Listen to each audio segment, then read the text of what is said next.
Here's how I got a sleeper build at 16 and how you can do it as an adult very easily. Um, we did arm day today, hitting bicep, brachialis, all three heads of the tricep. And I say all three heads, by the way. There's the short head, this little long head right here, and then this medium head. So the three heads. Um, yeah, we started with this Beijing curl, which you may have seen before.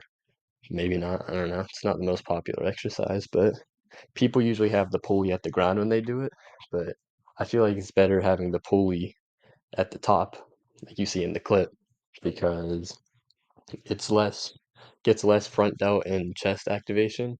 Because when you're doing this, it's really good for your bicep, but it's very easy for this part of your body to just take over also. So one way I've kind of stopped that from happening is when I'm doing it, I'll curl my wrist inwards. So you'll see kind of you can't really go as far back.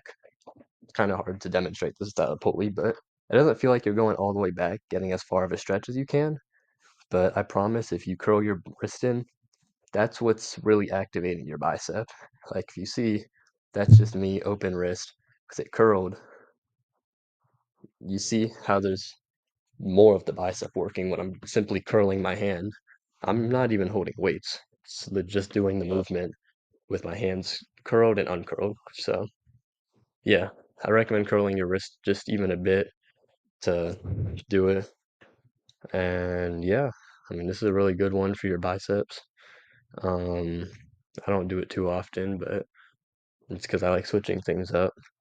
And y'all should try it if you haven't before. So yeah, and we went into some skull crushers, and we started with 45s here, which my old max was 40 per hand. So we went up 5 pounds. Um, but yeah, this is a great exercise for just hitting the long head, medium head, just like kind of all of them together. But it doesn't hit the small head too well. It does kind of, it's mainly hitting that long head. So, yeah. But when you're going to do these, I recommend sitting on a seat like you see me doing, just laying down, because with it behind your head, all that gravity is pushing that weight onto your tricep. And even though it doesn't look like it, this is giving me the same feeling as a preacher curl would, just in a different way.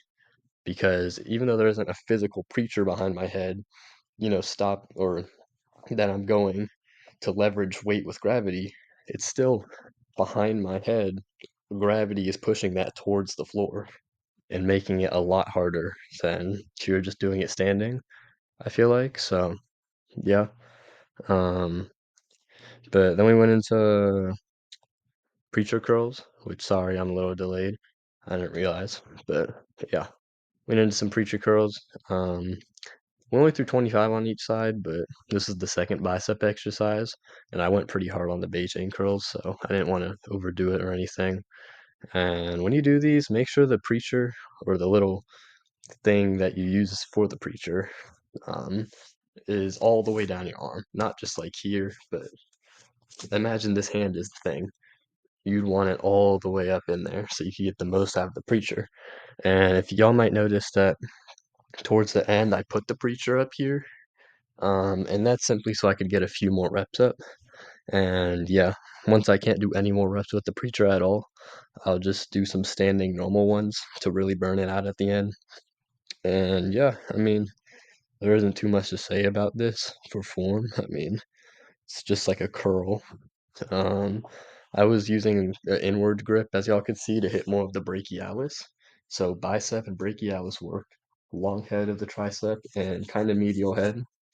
And right now we're going to go into a rope pushdown, which works the short head really good. So yeah, when you do these, I recommend, again, curling your wrist on the rope and just making as wide as a V as you can with the rope. So like this is really how you should be holding it, not like this, but like this.